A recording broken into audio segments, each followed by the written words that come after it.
Good morning, Karen from Quantum Heart Awakening. Today will be a full moon support reading. Technically, I'm a little late as I believe the full moon was last night at 7 p.m. Eastern Standard Time. But in my experience, the full moon portal is actually the 3 days before and the 3 days after. That for me, those numbers I've developed just from watching myself experience the energy cycle. So feel into what is true for you. Okay. Just a fun fact, they also call this the pink moon because all of the pink flowers tend to bloom in the spring, which I actually took a stunning photo of a beautiful flowering tree yesterday. I'll post it in the community page just for a little light pleasure, for your viewing pleasure. Okay, what else do I have to say? Oh, I woke up this morning incredibly physically contracted. So pay attention to your body. Sometimes when that happens to me, it means different things are integrating and purging and leaving my system, either physical or energetic or auric. So it's very possible that as these things leave our body, they also, are holding on, right? And sometimes we can actually, that can manifest as physical contractions or discomfort. So make sure you're hydrating yourself, make sure you're taking care of your body. After this reading, I will probably do some yoga, some yin yoga, just long, deep stretches to support my body as it releases what it needs to.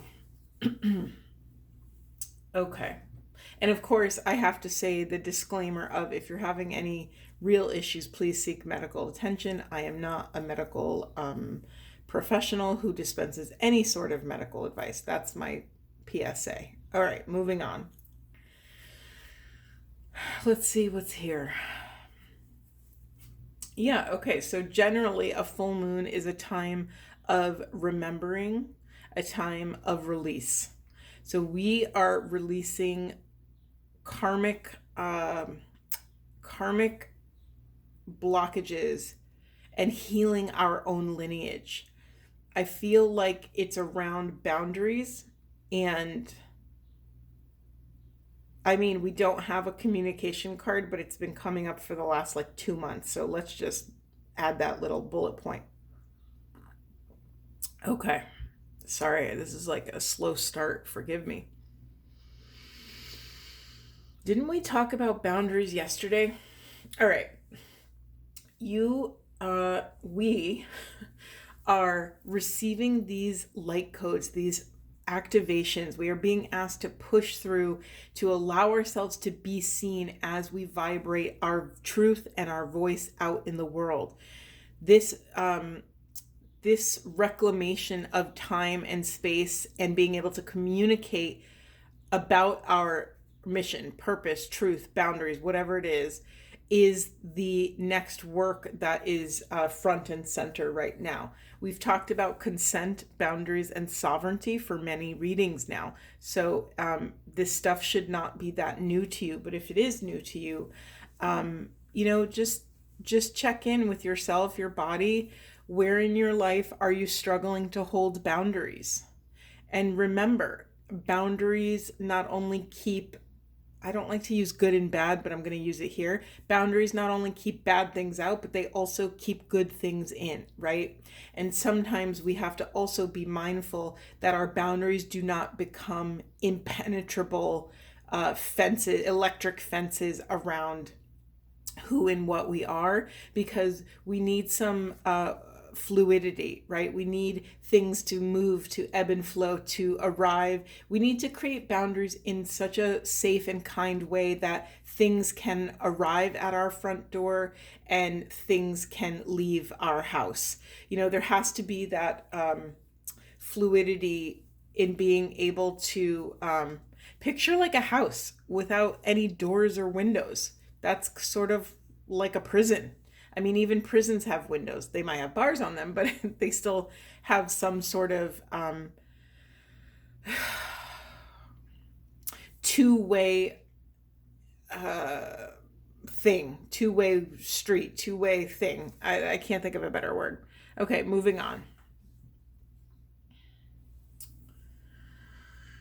All right, this is for some of you, and maybe for all of you. This might be a collective consciousness. We are receiving new light codes on the planet. And with that massive illumination, that immersion in this profound light, we are getting full system upgrades.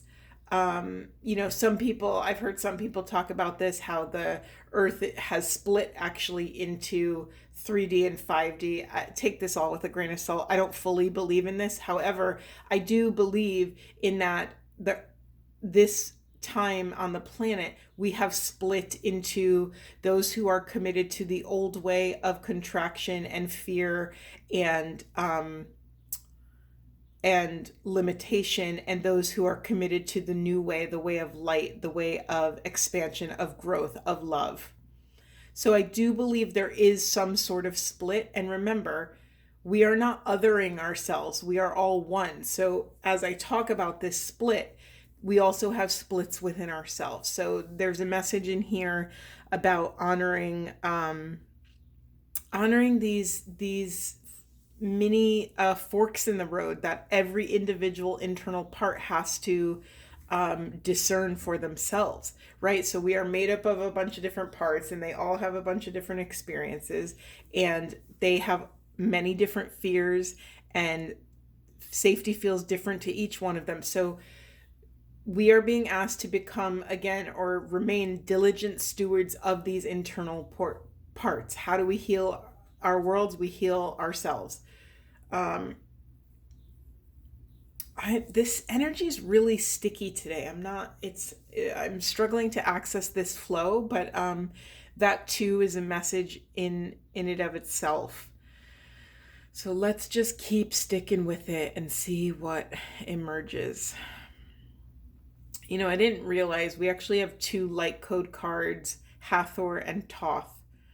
I'm being told to say this. So when I think of Thoth, I think of the emerald tablets. That's for some of you. If that's interesting to you, you can go look that up. I don't know much about it. Also, Hermeticism and the Hermetic laws, that might be here for someone if that resonates, or maybe it was just to get your attention. I don't know why those random specific messages come through, but they do. Yeah, we have a light immersion and light initiation, and then we also have a rite of passage card. So, Spirit has deemed some of you trustworthy enough to hold more light. You have become a safe space, for a safe vessel to vessel this light. We have this great teacher awakening. So some of you are activating this divine magic within, or it's being activated for you, because you are, again, a trustworthy soul to embody these frequencies on the planet. Some of you, and we've been getting this for, I think, about a month or so, about many clair gifts coming online, like your clairvoyance, clairaudient, clairsentient, those type of claircognizant. So some of you may actually be at a point where you can vessel this archetype as a teacher, as a mentor, as a spiritual guide. This is something that I had a very early calling to, but I had so much of my own personal karma to clean up that this role for me, I saw it when I was a little kid. I saw it, and that's real, right? We remember, they say up until age 7 or 8 that we actually have access to the other side. We actually remember a lot of our spiritual gifts, and we those codes in us remain so active before our ego turns on, before we forget where we came from and what we came here to do. I was just saying something. My mind just went blank. Hold on. More tea. Oh, that's what I was saying. So I knew very early that I would be a spiritual teacher or educator, mentor, whatever. However, I had such dense personal karma in this life. I've had to sift through such profound physical, mental, emotional, and psychological pain. and energetic pain. I mean, it's all kind of the same. It all morphs into one thing. And I just knew, though, that this job was waiting for me. So it is interesting now, I'm being called to talk about this. So, when people say feel the fear and do it anyway, I am so against that. I am so against it. This is where radical, precise, pristine discernment comes into play. To feel the fear and push through that is crossing a boundary to me.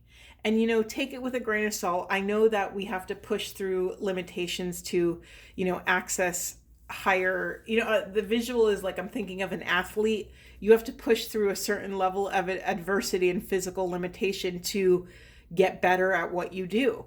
And I understand that. However, in most contexts, the system's not ready. So why would we push and cross that boundary? So again, here's a narrative of boundaries coming back in.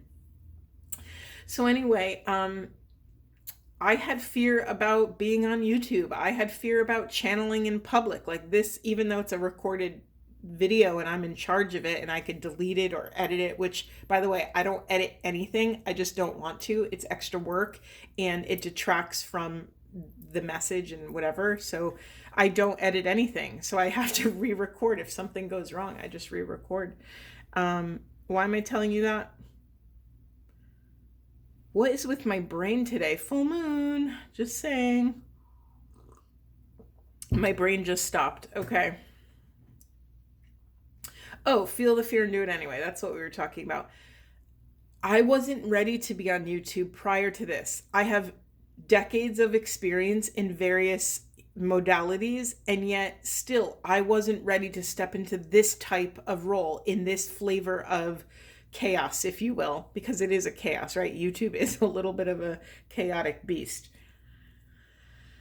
But here I am. And when I did my first recording, I was comfortable. I was grounded in love. I didn't have a contracted fear bone in my body in that place. And from that place, my gifts were able to trust my vessel and move through in a safe and conscious manner. And so take all of this with a grain of salt. Honor where your boundaries are. But more often than not, when we feel the fear and do it anyway, that fear is screaming that parts of yourself need tending to. That fear holds so much wisdom. And so drop into that on this full moon. Is there something that, that's a great kind of roadmap to what parts to start with. Is there something that you really want to do? Is there something that you feel so called to and yet feel so blocked by that you just can't do it, that there's something in the way? Cut yourself some massive slack. Give yourself a break.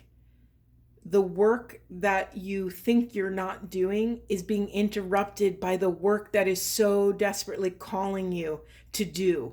So you're not doing anything wrong. You're doing everything right by listening to that voice within self that is pumping the brakes and telling you, hey, red flag, something's happening and we're not ready to do this. Honor that. Don't use any of your precious sacred life force to beat yourself up for not doing the thing that you want to do. The universe, again, you've heard this a million times, the universe is conspiring in your favor.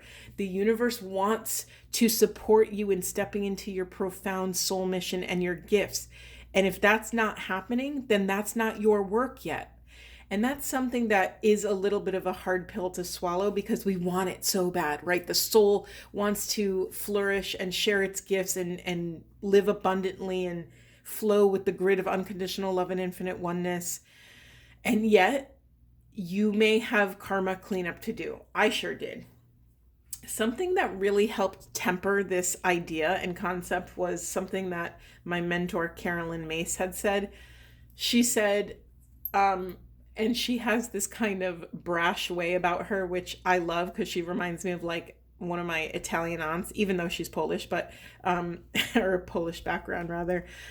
She has this kind of rough and tough way about her. And she's like, what are you willing to do to step into your soul mission and purpose? What are you willing to sacrifice? What pain are you willing to sustain to access this profound divine thing? This isn't just like a, it's not our wait, how do I say this? It's not this thing that we could check off list like, oh, I have a boyfriend. Oh, I went to college. Oh, I bought a house. It's not this sort of very 3D checklist that we can work towards. It's something that is so deeply, intimately connected with our lineage. We are carrying the weight of many generations and many lifetimes on our back and in our hearts.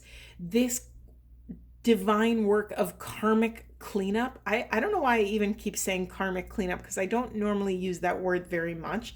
It's interesting that it keeps coming up and keeps coming up. And I want to retract something I said. I said, it's not like we can work on this. What I meant is that we're not guaranteed that if we take these 10 steps that we will gain this soul mission and purpose. So Carolyn Mace really has tempered that for me, because she says, again, what pain are you willing to sustain? For herself, when she was mastering her medical intuition, she did nothing but the work for 9 years. That was her calling. Not everyone can do that. And that is not the prescription for everybody's ailment, for everybody's struggle, right? She's like, are you willing not to take vacations for 9 years and study and do the work? Because that's what I did. She's like, what if your soul mission, and this is really the clincher that really shook me out of my clinging and attachment to this desire of this outcome, this unseen thing that is, that I was yearning for in my body. She said, what if your soul gifts and soul missions do not arrive until you're 67 years old? Are you willing to wait that long? Can you sustain that level of discomfort and pain and yearning and desire? Are you willing to embody this light and let this light dismantle everything blocking you? Because it might take 67 years. That's I just got full body chills as I said that. It's a massive hard pill to swallow, because our culture is built on this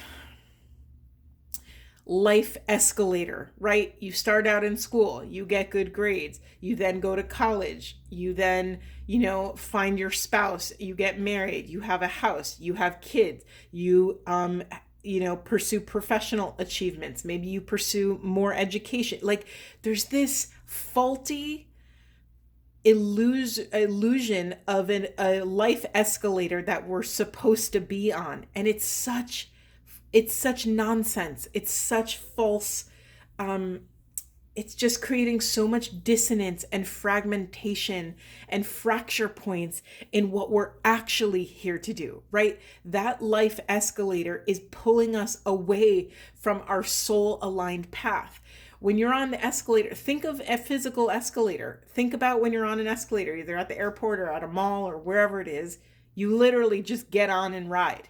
You do nothing and you arrive at your destination. How does that advance a soul if you are doing nothing and nothing is being asked of you? Yes, of course, I don't want to demean those accomplishments. Yes, it takes incredible, skills and stamina and endurance to accomplish certain things. I'm not demeaning those powerful, beautiful, sacred accomplishments. However, again, if those accomplishments and that work is not in alignment with your soul's deepest flame, your holy fire, your internal holy fire, then you are spinning your wheels. And even though those beautiful, sacred 3D accomplishments are incredible and amazing, and it's wonderful that you've accomplished those things, they will feel empty. And that's something that I had to deal with. I was always like, when I was in the middle of accomplishing one thing, I was already on to the next 5 things. I finished one degree and I was already thinking about the next 5 years of my life, and okay, I want to do this degree by this time, and I want to accomplish this, and I want to write this paper, and I want to do this, you know, I want to build my house, I want to renovate it, I want to sell it, I want to It's like, it's madness. It's utter madness. So this is a message. I'm cracking up that I'm 20 minutes into this and I haven't even like really looked at the rest of the cards, but whatever, this is where we go. This is where spirit goes. So again, the life escalator is a beautiful, wonderful thing. And, you know, it's wonderful to check off those boxes if that's what lights your soul up. But you may be being called to something greater. Again, we have no idea how this is going to look like, where we're going to get spit out at the end of our, you know, after we leave our karmic dojo, our karmic training camp, right? This is what it is. We are, every day we wake up, we call our spirit back from places that it doesn't belong. We access our truth in the present moment. We access the truth of our present situation, and we, you know, chew that all up in our system, in our body, mind, and then we come out with an aligned choice. We wield our life force, we wield our sovereignty in a way that is in alignment with our soul's direction. You know, a part of this is like we're repairing our compass. Do you see my little compass in the corner my beautiful soul friend gave me? I had a dream with a golden compass in it because, you know, I'm magical like that, I guess. But she sweetly remembered that I told her that story, and she gave me this beautiful compass. And it always reminds me, you know, like, here's the thing. A compass is true for everybody, right? True north is true for everybody. But in the land of soul, in the land of the quantum grid, in the quantum field, each soul has a different true north. I just got full body chills as I said that. It's so true though, right? What's going to make me happy is not going to make you happy. We have to reclaim that. And then the next step about that is that no one's going to come and you know, wave a magic wand and say, hey, here's your path to happiness. We have to excavate it, right? The paths are always there for us. We just have to excavate, you know, bring this path up to ground level. We have to dig down, or what's another way to say it? We have to be present with the blocks that are in the way of our path. Okay, let me get off my soapbox for a moment. I also can't, this whole time, I can't stop looking at this stellar gateway activation, infinite potential manifestation vortex. Okay, again, beautiful call to deeper integrity. Beautiful call to tell us that what is on the other side of this radical release of recalling and remembering your true soul's desire, your happiness, your true soul's core flame frequency, is that you get to manifest whatever you want. Once you have this flame activated within you, and I believe we always have this flame, I just sometimes believe it can burn so low that maybe only embers are left. And it's up to us to kind of stoke these embers until a flame rises, and then to maintain that flame, right? This is just like working out. You can't work out 5 times and then have a stunning, strong endurance physique for the rest of your lives, right? It takes some maintenance. So maintaining the soul's flame is in it of itself. And isn't it interesting that I didn't mean to place these like this, but look at these center cards, right? We have this light immersion. It looks like it's bathed in the glow of a flame. And then under that, we have this dancing card. Look how beautiful this individual looks. They look so free, and they're dancing, they're expressing self, they are honoring the natural movements of the soul. Okay.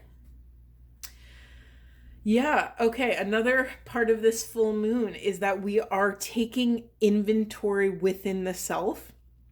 We are seeing what's left. We are seeing what has remained, what is left that is useful, and what is left that we're ready to let go of. By doing this, we are coming into deeper balance. And again, I love this card. It just always comes up. I don't even know if it's a specific message for myself. I feel like this beautiful Hawthorn card follows me everywhere, that the more we finally tune this body, mind, heart vessel, the more we come into alignment with the elemental kingdom. I love this phrase, the elemental kingdom, right? We are shifting paradigms to honoring the elemental kingdom as an actual player on the board. And what's hilarious and what's so messed up is that indigenous cultures knew this. Indigenous cultures, their god was nature, right? Because why? It affected every part of their culture, every part of their daily lives. What was the weather going to be like? What were the crops going to be like? What were we going to be able to accomplish that day? We had to check in with nature first. So I love that this is this constant call. I just got the image of Gabriel sounding the horn, this like beautiful, those long skinny horns that have like usually like a flag or something hanging off of it. Gabriel sounding the alarm, sounding the horn of this rightful homecoming back into Mother Gaia's womb, into Mother Gaia's bosom, and in her embrace. Essentially coming back home to true self, to the soul that is, to the place that it is safe for the soul and the self to express itself in its natural form. That was a mouthful, or a lungful, if you will. I can't believe I've been talking this long and I didn't even touch the last two. Maybe this will be a part 1 and a part 2. I kind of feel like that. Okay, maybe not. We'll see. Something else that we're releasing is the concepts that we have had built in or that we've created about our inner self. Some of these ideas have been implanted in our egoic hard drive from our family of origins, right? We may have grown up with a view of self. If someone always told you you were the annoying one or the ugly one in your family, yeah, that's going to create a whole system of beliefs and limitations over how you think you can show up and operate in the world. You are now dismantling all of those things and throwing them the heck out. They are no longer useful. They no longer serve truth, right? Your soul's deepest truth is that you are a divine creature worthy of everything and anything that your soul came here to do. It's actually your duty to accept this ordination and accept this task. This is a rite of passage for all of you. You are accessing this deeper compassion that you are experiencing. We are experiencing this collective higher heart opening, right? Our higher heart is in alignment with divine truth. We are touching on this expansive growth. We are practicing and called to practice patience, knowing that, again, just like I always say that human chaos is divine order. Well, human speed, or the desire of our human speed, is divine order. It's not going to come when you want it to come. It's not up to you. So what do you do in that moment? You're being asked to practice patience. Patience, patience, patience. It keeps coming up in all of our readings. Again, we have this sacred sexuality card, accessing the unified field, which came up yesterday. What's beautiful is the divine creativity cosmic intelligence card was in the unconscious yesterday. Now it's coming into into consciousness. Beautiful. Maybe something about the full moon has released something that we can now access our first and second chakras and bring out the soul's core frequency, and basically unleashing the soul's core frequency and allowing it to create and build and dismantle and do whatever it needs to do. See, it's this card right here. See this like swirl? It's like somebody opened the window and let all the magic in. There's all these butterflies, which usually are a symbol of transformation. And then we have this king card, this divine masculine. For me, this is like, again, the divine masculine energy is embracing their kingship. And part of that kingship is honoring their queen, honoring this inner feminine. Really beautiful message here. Okay, I'm going to try to keep it to one reading, so I might be talking really fast for the next 3 or 4 minutes. We have this playing God card. So again, make sure your human self is not overriding your authentic soul's truth or divine truth. You know, we all get those intuitive hits, and then we're at a choice point. We have to wield our free will. Do we want to align with divine wisdom, or do we want to take this other road? Some of you are so concerned with doing everything by the book that there's no room for the mystery. There's no room for the divine to come in and change up your life and change your course. So that's for some of you. It might be time to create some space. We have this aggressively hydrate card. I love this card. Again, taking care of the vessel. If you heard me say that, aggressively hydrate, go right now, take 5 sips of water or whatever it is, do what you have to do to remember to stay hydrated. This is, again, honoring the vessel. We cannot vessel these. Wait, I have to read it from the book. I love how she said it. Oh, no, I don't have it. Never mind. That's a different place. We have this blood sacrifice. It might take, again, this is the Carolyn Mace energy. It might take 67 years of sacrifice to get what your soul ultimately needs here in Earth School, to get the lesson, to understand your soul's role, your mission, your purpose. Or to recall your power. Can you surrender? Can you allow that patience to ground, to actually carry you through this next journey? And then we have this card. I love it. It says, "Sparkle, sparkle, bitch." I love this deck. This is my Visions in the Liminal Space deck, if you're wondering. And then it says, you came here to turn off the lights, to help turn off the lights. So much language around enlightenment is light, illumination, right? Igniting something. But, where do we hone our vision? Think about when you turn off the lights, it takes a minute for your eyeballs to adjust, right? And then all of a sudden, what happens? What emerges out of the darkness? You see shapes, you see different things in the room, you see figures. So in this mission-based life, you came here to help turn off the lights so that we can sharpen our vision. In the unconscious, we have, some of you may not be trusting in the divine. This keeps coming up. In the unconscious, we have this radical transformation and karmic release. Some of you are avoiding going in the chamber of this violet flame, allowing this flame to burn off all that no longer serves. We also have problem solving in the unconscious, which reminds me of this lack of faith in the divine timing of things. So again, it's not up to you. And then we have crystal clear vision in the unconscious. And we also have, I didn't realize, chop wood. So again, can you be patient with doing this work? Can you allow yourself to find the Zen moment of chopping wood and carrying water and find beauty and purpose in the present moment without reaching towards anything else? Okay, we did it. I'm going to leave it there. Happy full moon. Sending you so much love. See you in the next one.